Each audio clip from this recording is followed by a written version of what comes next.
Bien, ben, je crois que je pense, ah non, il y en a certains que j'ai pas su lire. Donc bonjour à tous et à tous ceux qui regardent cette vidéo, pardon.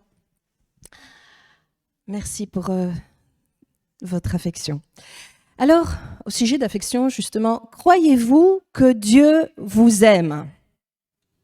Et croyez-vous que Dieu veut vous faire du bien? Alors aujourd'hui, que celui qui veut entendre un mot de Dieu, eh bien, il puisse l'entendre. Alors j'avais pensé que ce message, il aurait été bien comme premier message de début d'année. Hein, vous savez, en début d'année, on prend plein de bonnes résolutions, on veut mettre des bonnes choses en place. Hein,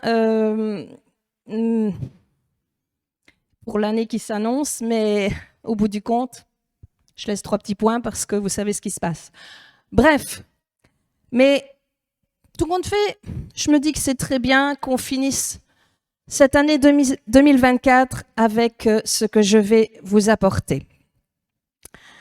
Alors, peut-être que en fin d'année, comme ça va, tout se passe bien?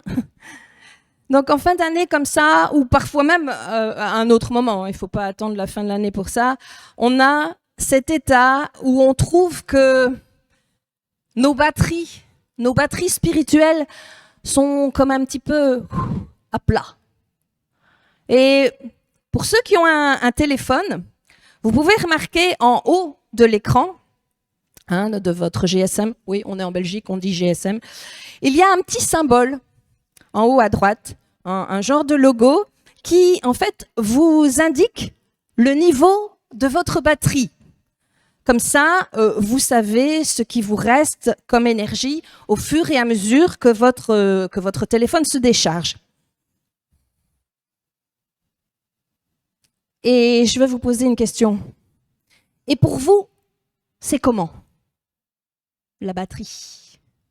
Si spirituellement, vous pourriez évaluer votre vie avec Dieu aujourd'hui, à quel niveau de pourcentage sont vos batteries? Alors bon, on est entre nous. Hein. Vous n'êtes pas filmé, moi oui. Mais je vais vous poser une question.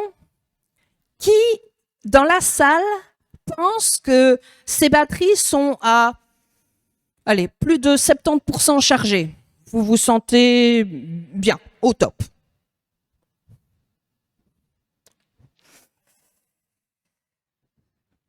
Waouh, franchement, l'hiver, c'est dur. Hein.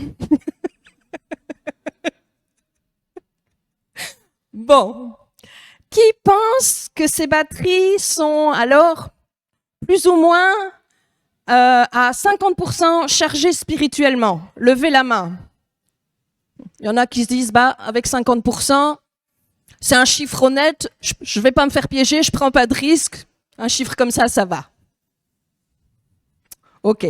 Bon, pour tous ceux qui n'ont pas levé la main, j'ai un message pour vous. Mais je lève la main moi-même.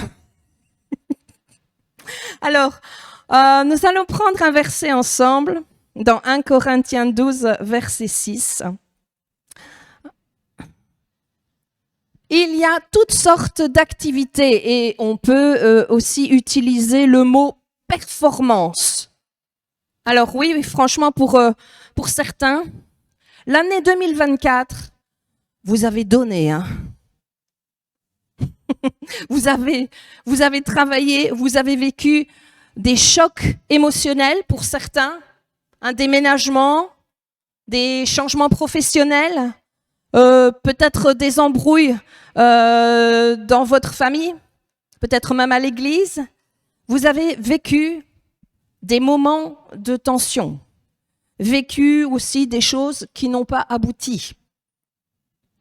Et tout ça, on s'en rend pas compte, et que même si on prie et qu'on veut faire les choses avec Dieu, eh bien tout ça, c'est des chocs, c'est des émotions fortes. Et nos émotions, elles sont mises à rude épreuve. Et là, dans quelques jours, on va commencer une nouvelle année. Et quand on voit ce verset, Il y a toutes sortes d'activités, toutes sortes d'actions, et c'est Dieu qui met tout cela en action chez nous, chez tous. Et je me dis, Dieu, je ne sais pas si tu vas pouvoir faire quelque chose de ma vie cette année, parce que je me sens déjà sérieusement entamée dans ma batterie avant de commencer. Ça parle à quelqu'un? Alors, à tous ceux qui ont ce sentiment-là, ce ressenti-là, j'ai vraiment quelque chose pour vous ce matin. Alors, on va mettre l'image numéro 1, si tu veux bien, Nicolas.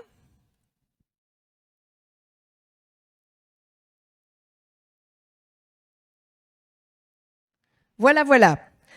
Alors, c'est un mot de 11 lettres qui commence par P, mais qui fait 11 lettres au total.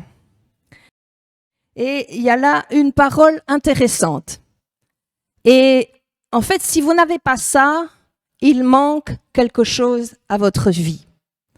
Alors là, je sens chez certains un petit peu d'inquiétude. Il y en a qui disent « Ah, ça va être difficile pour moi. Moi, le Scrabble, moi, les mots croisés, le pendu, ces trucs-là, j'ai jamais gagné. Ça va pas bien finir. » Vous pouvez donner des suggestions. Hein. Alors,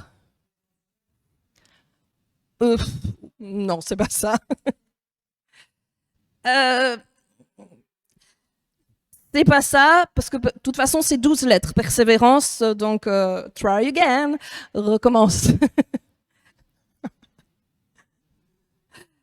Non. Alors, j'ai entendu performance, persévérance. Je sais pas, mais tous ces mots-là, déjà, ça met la pression, non? Déjà qu'on est fatigué.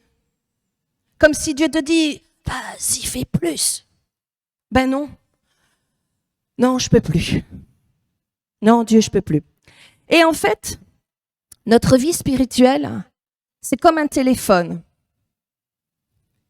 Et au téléphone, il y a des fuites à votre batterie.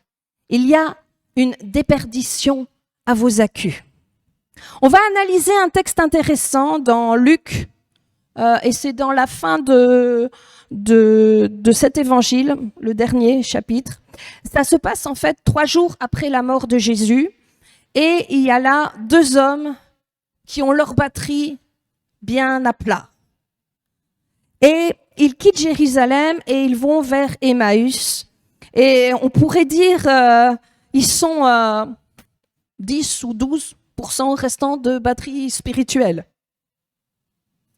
Ils sont déchargés, ces hommes. Ils sont quasi à plat. Donc on va prendre à partir du verset 13 à 15.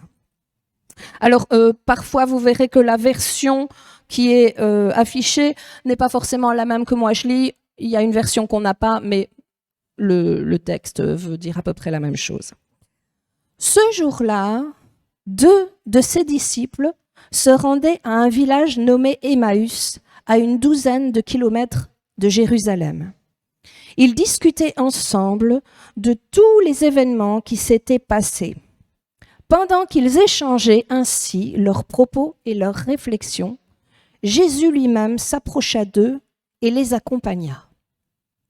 Alors imaginez-vous, ils sont là, tous les deux, en train de marcher et de discuter, et puis il y a Jésus qui arrive comme ça, et il s'invite au milieu d'eux.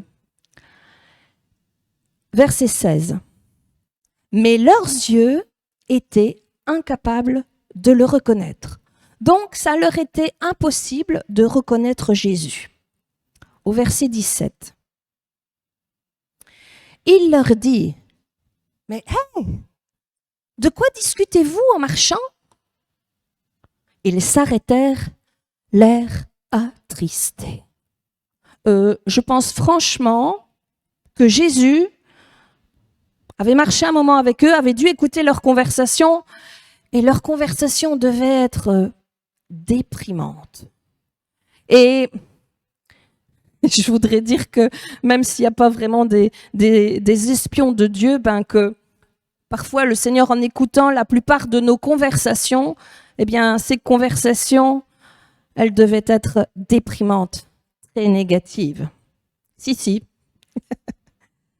Imaginez, il y a un ange avec vous et vous ne saviez pas qu'il était là et qu'il écoutait. Oh non, non là, ça va pas du tout. La sœur là, elle est complètement abattue. Non, que des mauvaises nouvelles. Et lui, le frère là, son fils, il fait n'importe quoi, les 400 coups, tout le temps. Et puis l'autre sœur là, avec sa famille, oh, c'est compliqué. Ils la rejettent, ils veulent même plus lui parler. Et le frère là, oh là là, le frère là, sa santé, les nouvelles, oh, les diagnostics, ils sont mauvais, mais mauvais. Et l'église, oh l'église, c'est pas possible, il n'y a rien de bon là. En fait, si on réalise bien, peut-être que la plupart de nos conversations sont négatives. Et je crois que si Dieu espionne mes conversations, comme aux 2 disciples pour Emmaüs, il aurait dit « Hé Agathe, arrête la négativité. Ça va vider ta batterie, ma fille. Alors, retenez. Grand A. La négativité va vider ta batterie spirituelle.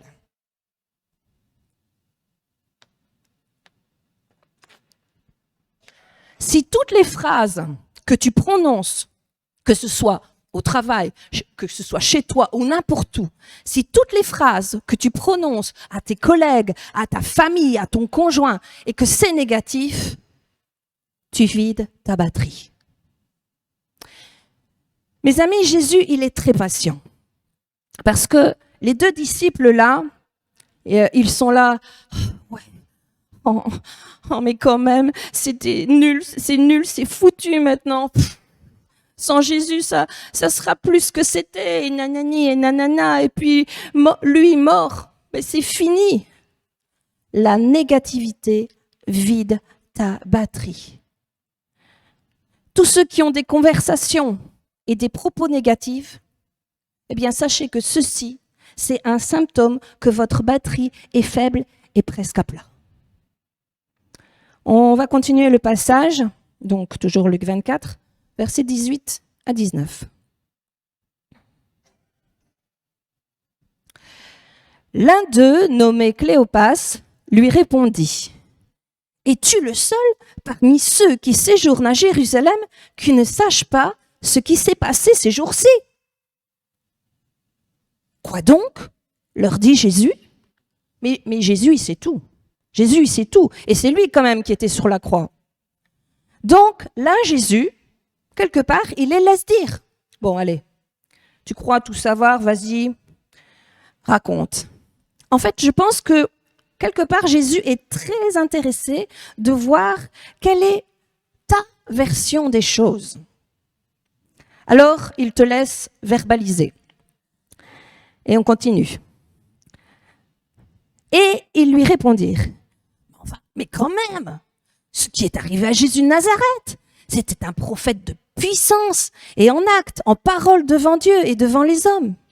Et puis, alors, il y a eu ça, les chefs des prêtres et nos magistrats, ils l'ont livré aux Romains pour le faire condamner à mort et clouer sur une croix. Ils l'ont tué, ils l'ont crucifié. Mais c'est terrible, parce qu'avec lui, mais c'était bien.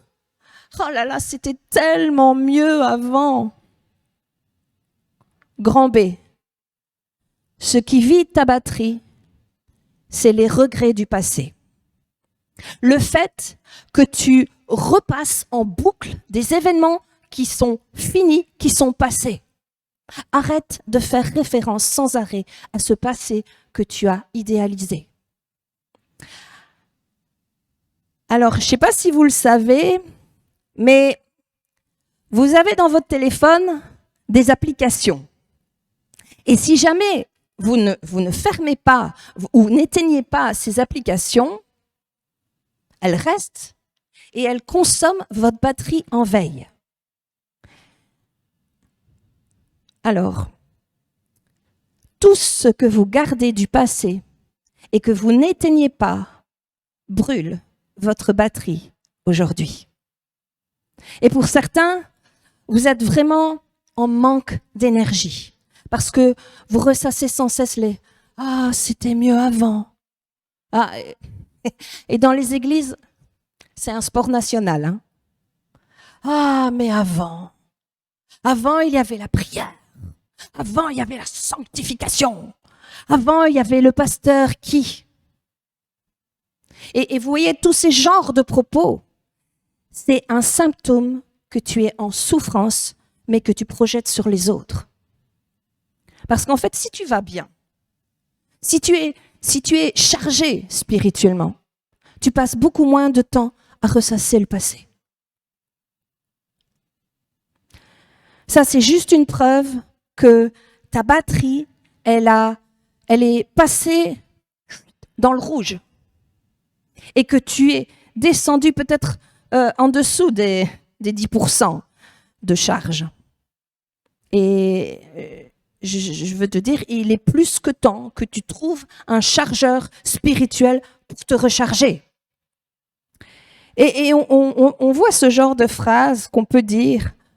Nous espérions que... c'est exactement ce qu'ils vont dire à Jésus. Oh, les chefs des prêtres, les magistrats, ils l'ont arrêté, ils l'ont condamné à mort, ils l'ont crucifié. Nous espérions que... Luc 24, 21. Nous espérions que ce serait lui qui délivrerait Israël. Mais avec tout ça, voici déjà 3 jours que ces événements se sont produits. Arrête de tourner en boucle. Arrêtez de ressasser, mes amis. Arrêtez. C'est une erreur de projection. Nous espérions que. Et je crois que cette église peut bien comprendre de quoi je parle. Arrête. Ça vide ta batterie. Ah, mais ça aurait dû être ceci. Ah, mais ça aurait dû se faire comme ça. Nous espérions que nous serions guéris. Nous espérions que. Je ne suis pas en train de dire que ta vie est facile, d'accord? Et ne me faites pas un raccourci de ce que je n'ai pas dit. On est bien d'accord. Est-ce que les disciples sont en droit de dire « Jésus est mort » ? Ben oui. Sauf qu'il leur manque plein d'aspects. 3e point, grand C. Qu'est-ce qui vide ta batterie ? L'incrédulité. C'est que tu es tellement négatif, tu es tellement en train de brasser le passé que tu n'es même pas capable d'entendre les belles choses que Dieu est en train de faire. Tu as une incrédulité, une incapacité.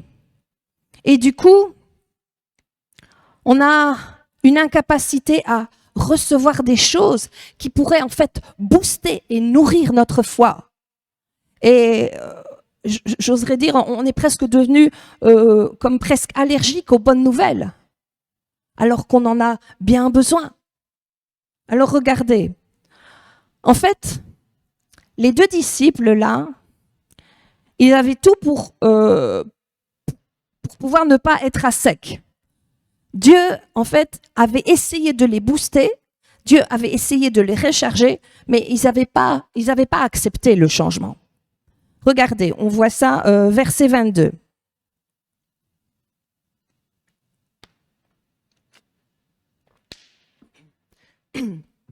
Il est vrai, c'est eux-mêmes qui le disent, ils le confessent.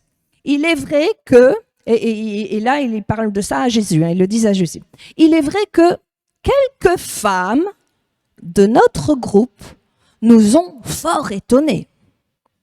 Elles sont allées au tombeau très tôt ce matin, mais elles n'ont pas trouvé son corps et sont venues raconter qu'elles ont vu apparaître des anges qui leur ont assuré qu'il est vivant. Ben alors les gars, réjouissez-vous. Ben non, on n'y croit pas. Non, et puis tu sais, c'est des femmes. Hein.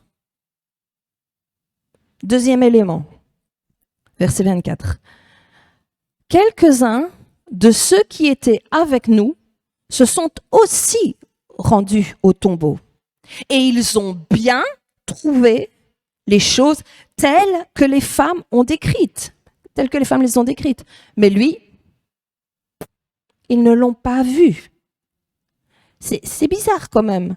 À chaque fois qu'il y a quelque chose de positif, oui, mais... Et ça finit mal. Et ça, c'est vraiment une caractéristique que ta batterie est à plat. C'est que quand quelqu'un vient te donner une bonne nouvelle, tu es tout de suite à dire « Ouais, mais non. » Ah, et puis, tu sais, je suis pas sûre au niveau de la guérison. Non, c'est vrai. Mon dos, il a l'air d'aller mieux, mais attends, hein, attends 15 jours parce que quand même, on verra plus tard. Hé, hey, tu sais pas quoi? Enjoy, réjouis-toi, profite le fait que ça va mieux aujourd'hui. À chaque jour suffit sa peine. Ah non, ah non, non. Non, parce que, mais je veux pas être déçue par derrière. En fait, ta batterie, elle est tellement usée que quand quelqu'un t'annonce quelque chose de positif, tu le chopes pas, tu l'attrapes pas. Tu es incrédule. Non, mais moi, je suis réaliste. Je suis cartésien. Je vais choquer. Non, t'es vieux. T'es juste vieux. T'es usé dans l'âme. C'est pour ça que Jésus dit, redevenez comme des petits enfants. Vous savez, ça, c'est un syndrome de batterie qui a été usé pendant trop longtemps sans être rechargé. Donc, vous avez compris, si tu es négatif, que tu tournes en boucle sur le passé en disant « Ouais, mais quand même, c'était incroyable avant, qu'est-ce que je vais faire de ma vie maintenant, c'est foutu. Et puis même, s'il y a ça qui se passe, ben, est-ce que je dois croire ?» Non, mon ami. Mon ami, qu'est-ce qu'il faut changer dans ta vie? Un mot de 11 lettres, j'ai donné en début. Et ce mot, c'est perspective. C'est le mot de 11 lettres, c'est perspective. C'est-à-dire, c'est la même image, mais il faut la regarder différemment. Dieu n'est pas en train de dire que ce que tu dis est faux. Il dit, ce que tu dis est vrai, mais avec un angle de vue qui est mauvais. Et Jésus va prendre les disciples, les deux disciples là d'Emmaüs, et il va les retourner, il va les switcher, il va les saisir dans leur âme, et il va les retourner, il va inverser. Et il va dire, écoutez mes amis, oui, Christ est mort, mais, et là, il va retourner. Perspective, c'est le mot qui manque à ta vie. Si tu peux mettre l'image numéro 2, Nicolas. Alors, regardez cette photo d'un cycliste. Si tu regardes l'image comme ça, tu te dis « Oh, le pauvre, il va lâcher. » Déjà, on ne sait même pas comment il a fait pour en arriver là. Et on se dit bah, « Si tu lâches, t'es mort. Si tu lâches, t'es fini. » Bah, déjà, on a envie de lui dire « Écoute, gars, lâche le vélo. Hein. Je ne vois pas pourquoi tu gardes le vélo. On ne sait pas quelle marque c'est, ça doit être peut-être très cher, mais arrête de t'embrouiller dans ta vie, lâche le vélo et à la limite meurs en paix. » Non, change de perspective. Arrête de regarder ton foyer comme tu le regardes. Arrête de regarder ton église comme tu la regardes. Arrête de te regarder comme tu te regardes. Arrête de parler de ta santé comme tu en parles. Écoute bien, ta santé n'est pas ce que tu dis. Oui, mais j'ai les résultats du docteur. Le Seigneur te dit, ta perspective est fausse. Change d'angle. Mets-moi la photo numéro 3. Alors, ça change, hein? Alors, je dis pas qu'il n'a pas eu mal, mais quand même, c'est beaucoup plus simple pour lui repartir, là. Et tu peux lui dire, bah, écoute mon gars, déjà, arrête de t'accrocher à l'herbe, là tu perds ton temps, ça sert à rien. Maintenant, prends ton vélo et redémarre, ta vie n'est pas finie. Donc, est-ce que c'est la même photo? Oui, c'est la même photo. Il faut juste changer la perspective. C'est ça que je veux dire. C'est que dans ta vie, Dieu veut que tu puisses voir comme en 3 dimensions.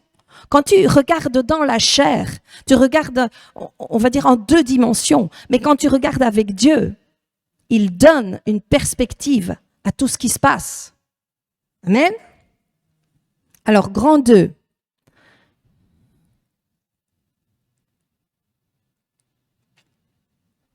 Alors, attention, parce que c'est maintenant qu'il ne faut pas décrocher dans le message.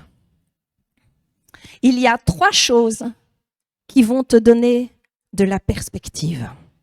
Comment Dieu peut te donner de la perspective? Comment Dieu peut te donner de la batterie?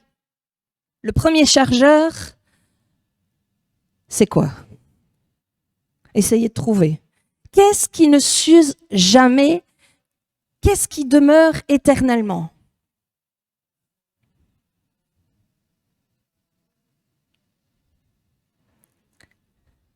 J'entends doucement l'amour.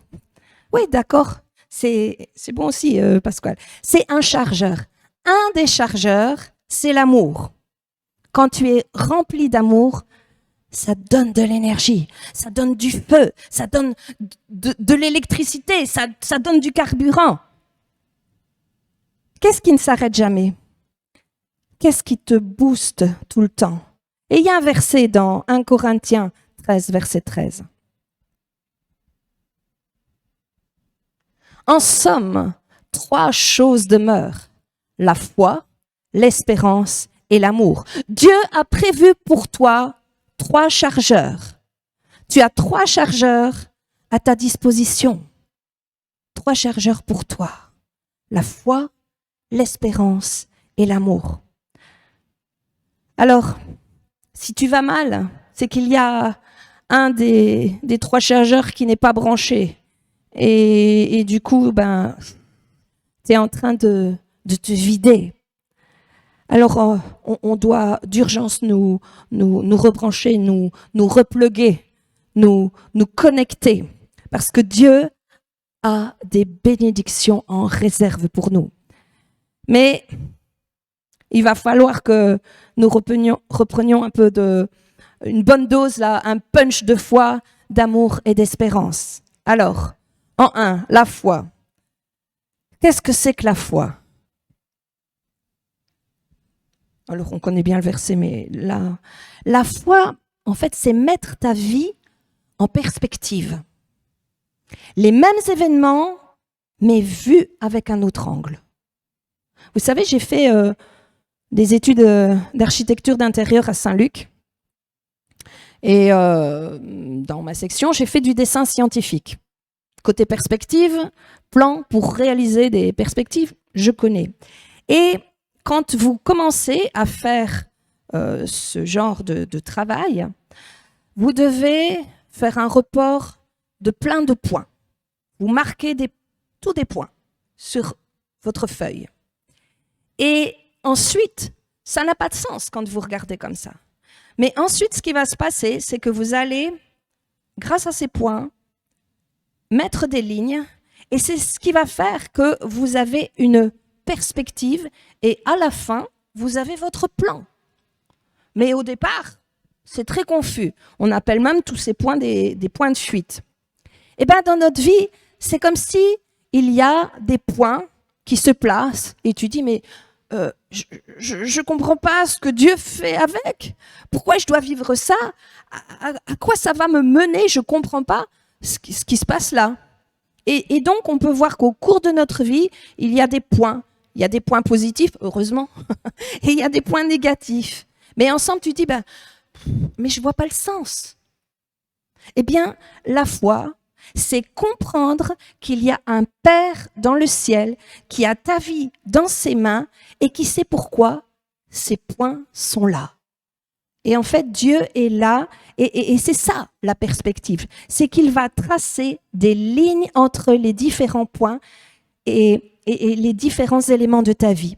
Et il va faire que ce dessin va prendre de la perspective. Ce sont les lignes qui font la perspective. Alors, on va revenir à l'histoire. Et c'est ce qui va se passer. Jésus va parler et Jésus va reprendre les points que les disciples ont dit. Ils ont parlé de mort, ils ont parlé de crucifixion, ils ont parlé du Messie qui était censé régner.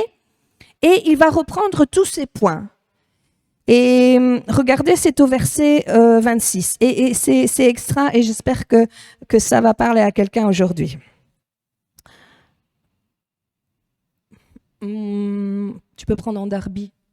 Alors, comme je vous l'ai dit, moi je vais prendre en Louis II 21.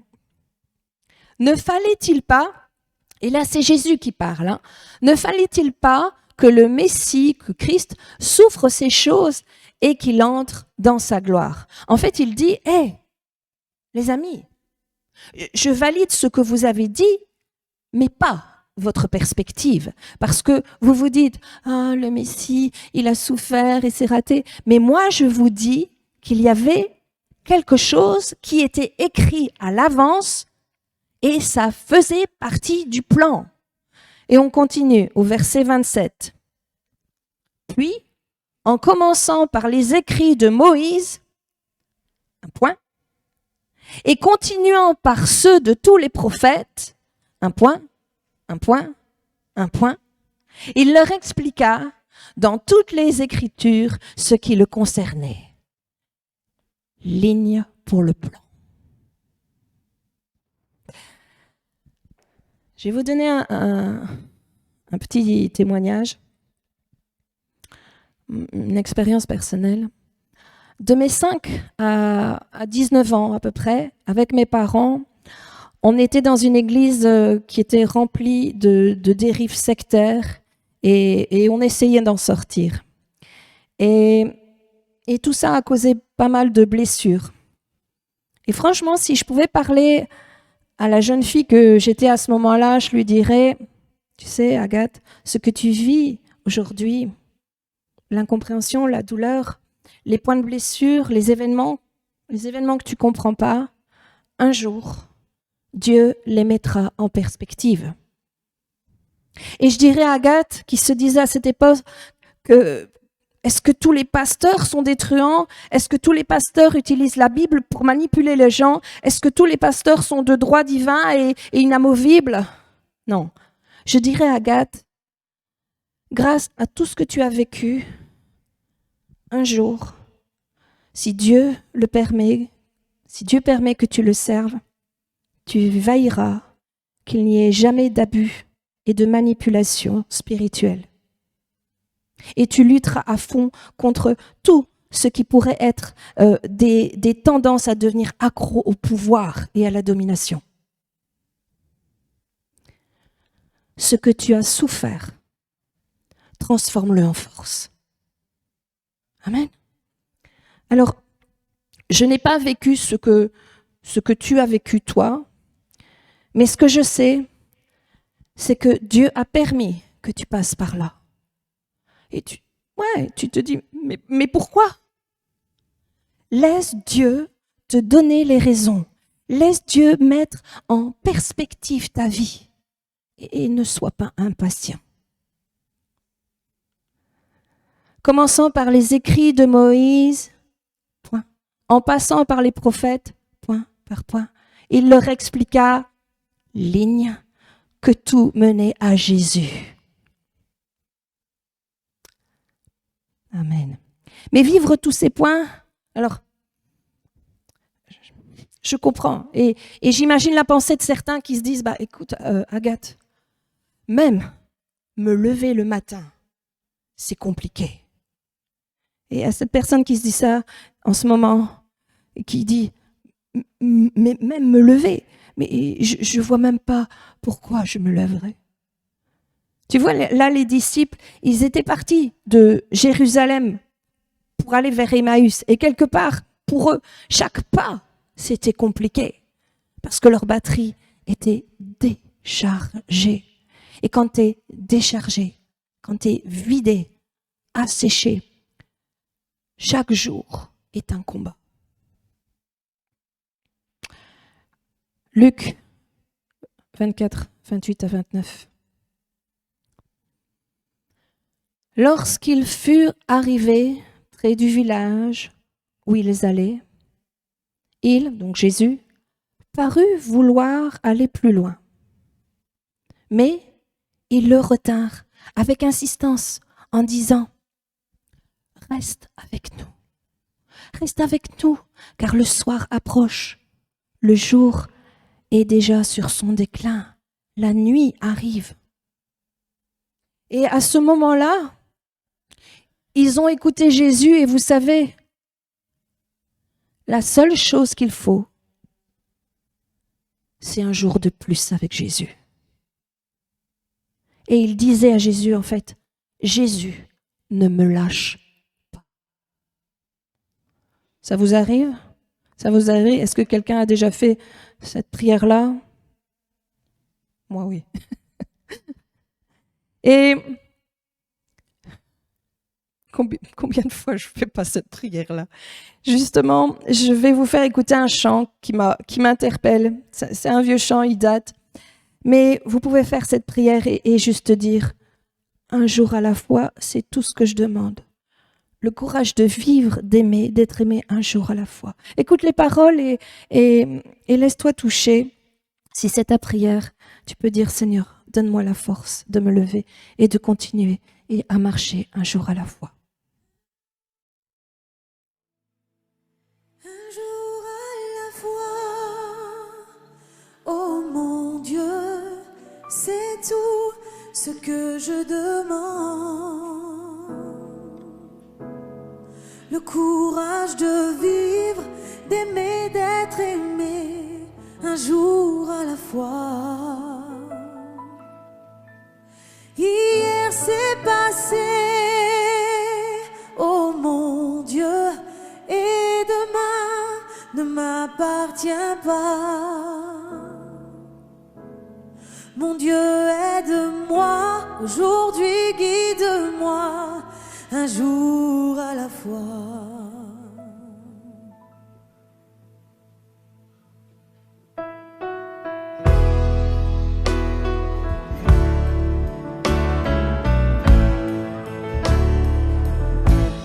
Je ne suis qu'une femme, juste une femme. Aide-moi à croire à ce que je peux être, à ce que je suis. Montre-moi le chemin pour mieux t'aimer, mon Dieu, pour mon bien. Guide-moi toujours, un jour à la fois.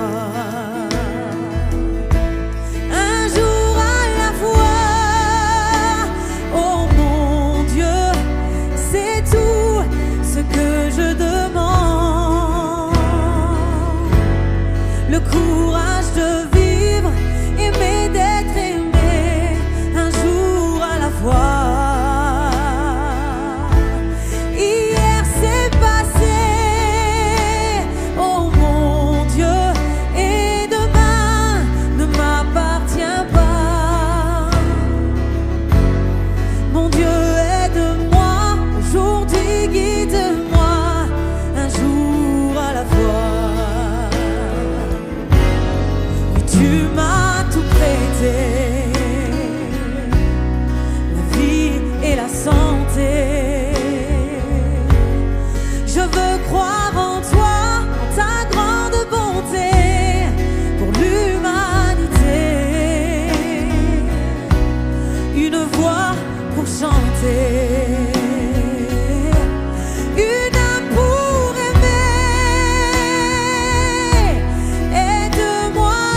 Hallelujah. Hallelujah. Ouais, si tu as besoin de cette prière, tu peux dire, Seigneur, je veux avoir la foi de marcher un jour à la fois. Si c'est votre prière, ce chant, il est facile, hein, il reste dans la tête. En tout cas, il reste bien dans la mienne. Alors, quand tu sens la négativité qui arrive, quand tu ne fais que regarder le passé, quand tu es rempli d'incrédulité, écoute Jésus. Jésus, il est là. Il marche avec toi et tu le sais même pas. Et tu lui dis, reste encore une soirée avec moi pour que demain, je me lève à tes côtés. Père, donne-nous la force, le courage de vivre un jour à la fois. Au nom de Jésus. Amen. Un jour à la fois. Il est le même hier, aujourd'hui et éternellement avec nous. Amen. Alors c'est bien, restez toujours concentrés parce qu'il y a encore deux dernières choses avant que vous repartiez, je l'espère, chargé à bloc. En fait, ce message, il est très simple. Dieu a dit, il y a 3 choses qui demeurent. Et ça, mes amis, c'est plus que de la batterie au lithium. C'est le top du top de Dieu. La foi, l'espérance et l'amour.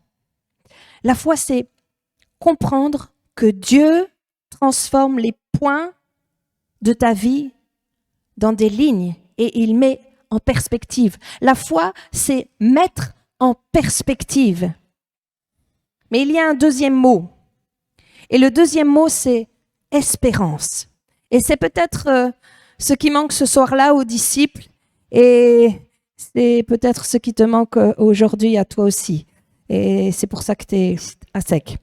Dieu veut te recharger. Il y a un chargeur divin qui, waouh, quand tu te branches là, et ça c'est l'espérance. Avoir une espérance, c'est avoir une perspective. Ce n'est plus mettre en perspective, mais c'est avoir une perspective. Et rendez-vous compte quand tu as vécu des événements très forts, très, très difficiles ces dernières semaines, ces derniers mois ou même ces dernières années, t'es blasé du coup. Alors, avoir une notion de perspective, t'en as peut-être pas, mais tu peux dire, Seigneur, fais naître en moi des perspectives nouvelles. Des perspectives par rapport à mon travail, des perspectives par rapport à ma famille, des perspectives par rapport à ma santé. Et tu sais quoi, Seigneur? Je prendrai ce que tu me donneras. Amen. Et les disciples, regardez ce qu'ils vont faire. Ils vont juste dire à Jésus, parce qu'en fait, ils n'ont plus la force, ils n'ont plus la force de faire des grandes perspectives. Ben ouais, parce que faut pas forcément dire, ouais, moi, ma perspective, c'est dans 10 ans. Non. Fais des perspectives à court terme, des perspectives simples. Et là, ils disent à Jésus, on a une seule perspective qui nous donne envie. Viens manger avec nous ce soir. Donne-toi des objectifs simples, des perspectives simples. Vous savez, faut pas se méprendre sur perspective. Une perspective, c'est pas forcément faire des choses, mais c'est aussi être quelqu'un, aimer quelqu'un, travailler pour quelque chose qui a du sens. Seigneur, donne-nous à tous des perspectives. Et on va regarder un peu ce que c'est qu'une image de perspective. Si tu peux mettre l'image 4, comme ça vous allez voir l'impression que ça donne.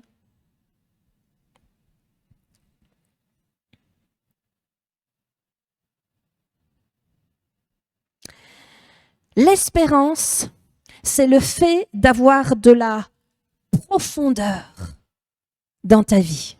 La foi, c'est ta relation avec Dieu et j'oserais dire que c'est vertical un peu. Mais l'espérance, c'est Seigneur, donne-moi de la profondeur. Donne-moi de voir quelque chose. Bah oui, parce que sinon, tu es comme devant un mur, en fait. D'accord? L'espérance, ça t'ouvre un horizon incroyable. Tu sais ce que tu vas faire dans un an? Moi non plus. Tu sais ce que tu vas faire dans 10 ans? Moi non plus. Tu sais ce que tu vas faire dans 100 ans? En fait, je vais vous dire la vérité. C'est la seule chose que je sais.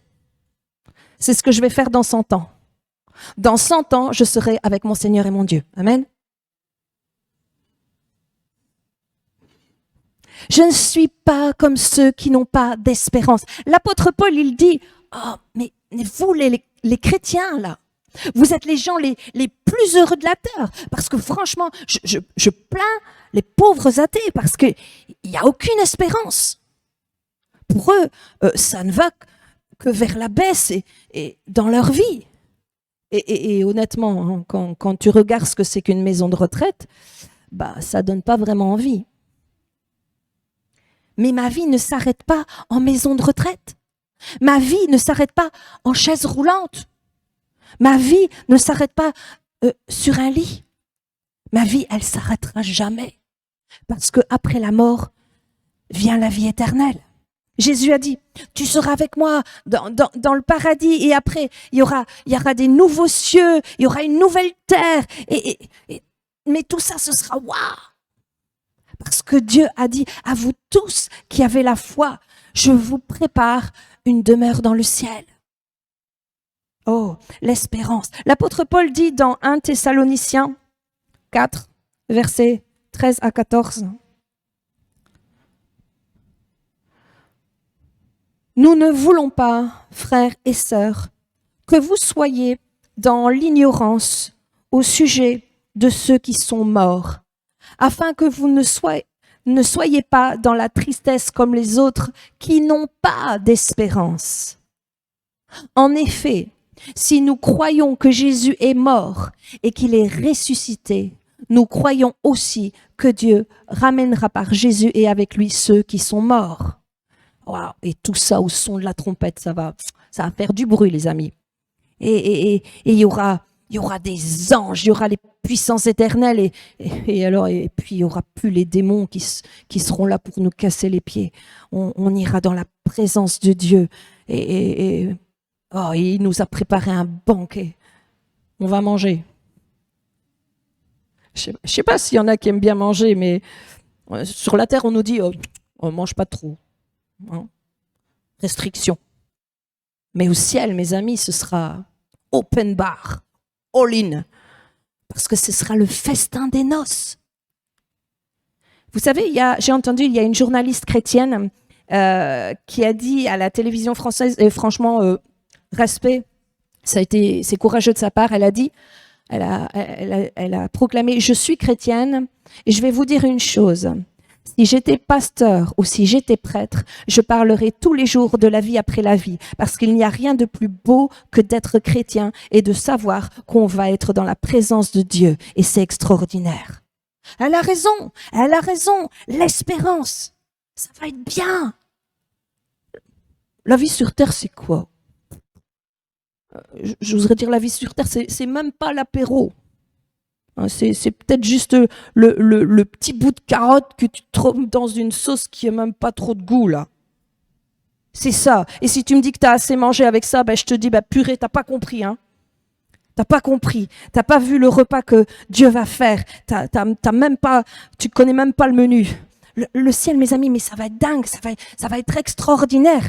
Et c'est pour ça que du coup, l'apôtre Paul, il dit, en fait, j'ai été tabassé, on m'a physiquement démoli. Ah bah oui, parce que si tu souffres, crois-moi, Paul, il sait ce que c'est. Hein. Sache que Paul, lui, avec tout ce qu'il a vécu, il a été lapidé, il a été laissé pour mort, il s'est retrouvé sous un tas de pierres, il s'est relevé.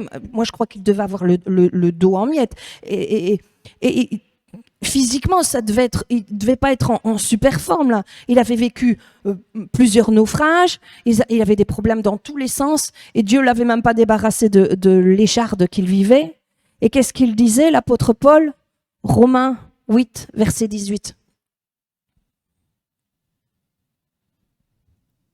J'estime que les souffrances du temps présent ne sauraient être comparées à la gloire à venir qui sera révélée pour nous.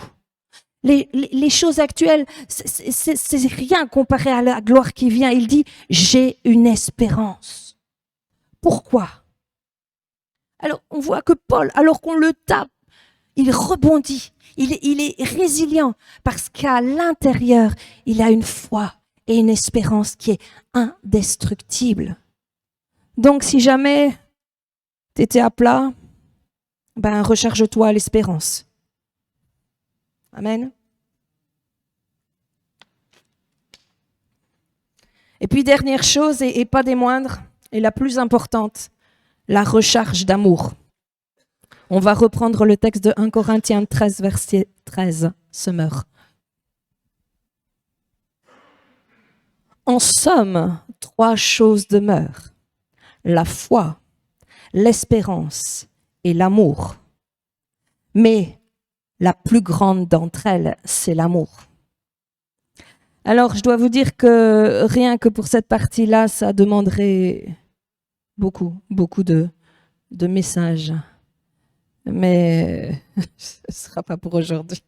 Mais on va reprendre dans notre texte, là, dans Luc 24, verset 30.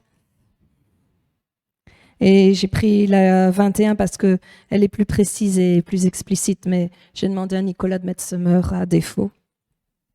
Pendant qu'il était à table avec eux, il prit le pain.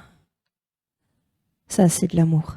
Et après avoir prononcé la prière de bénédiction, pas une prière de négativité, pas une prière de « c'était mieux le passé », mais je dis du bien, je dis le bon, la bénédiction. Il le rompit, il le cassa. Ça, c'est de l'amour. Tu ne peux pas aimer sans casser un morceau de toi-même. Tu vas devoir rompre plein de choses en toi afin de manifester de l'amour. Il rompit le pain et le leur donna. Ça, de nouveau, c'est de l'amour. Tu ne peux pas aimer sans donner. Quand tu aimes, tu donnes.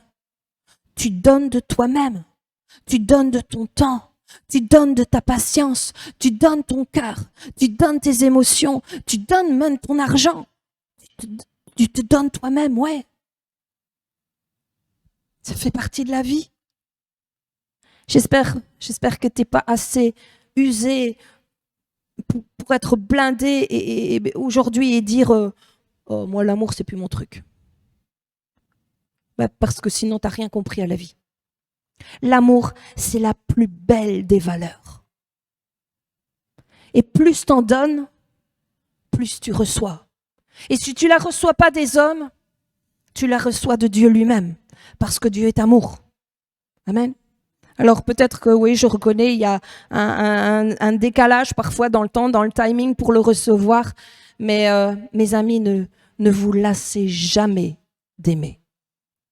Ne vous lassez jamais d'aimer, ne vous lassez jamais. Donc Jésus prit le pain.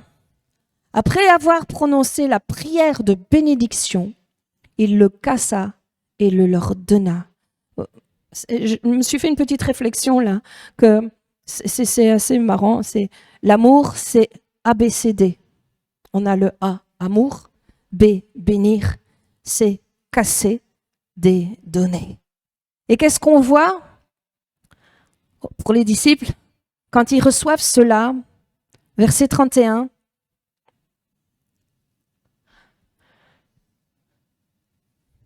Alors leurs yeux s'ouvrirent et ils le reconnurent.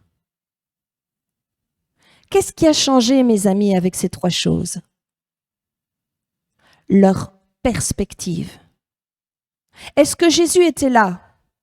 Oui, mais ils ne le voyaient pas. Est-ce que le passé était là? Oui, mais ils le voyaient mal. Quand tu changes ta perspective, la même vie n'est plus la même. Il y a une profondeur dans le dessin qui est incroyable. Et t'es reboosté, t'es rechargé. Et qu'est-ce qui se passe alors après pour les disciples? Là, théoriquement, mes amis, c'est le soir, hein, et ils étaient à table avec Jésus. Et à ce moment-là, Jésus, il disparaît. Mais les disciples, ils sont tellement rechargés, ils sont tellement boostés avec la foi, avec de l'espérance, avec de l'amour, que le soir, ils se disent, vas-y, on repart. Et ils vont faire le chemin inverse. Et en fait, ils vont se dépêcher pour arriver à Jérusalem. On voit ça verset 32. Ils se dirent l'un à l'autre, notre cœur ne brûlait-il pas en nous lorsqu'il nous parlait en chemin et nous expliquait les Écritures? Et ils se disent, mais je comprends pas combien on était vidés, déchargés à ce point en arrivant ici, et maintenant on est en feu, on brûle. Et tu te dis peut-être, mais c'est vrai. Moi aussi, avant d'entendre ce message, j'étais à plat. Mais là, j'ai l'impression d'avoir un nouveau souffle. Une espérance. Je ressens l'amour de Dieu pour moi. Amen. Et Dieu te dit, vas-y, repars en feu. Lève-toi, sois en feu, parce que je vis et t'as rien à craindre. Amen.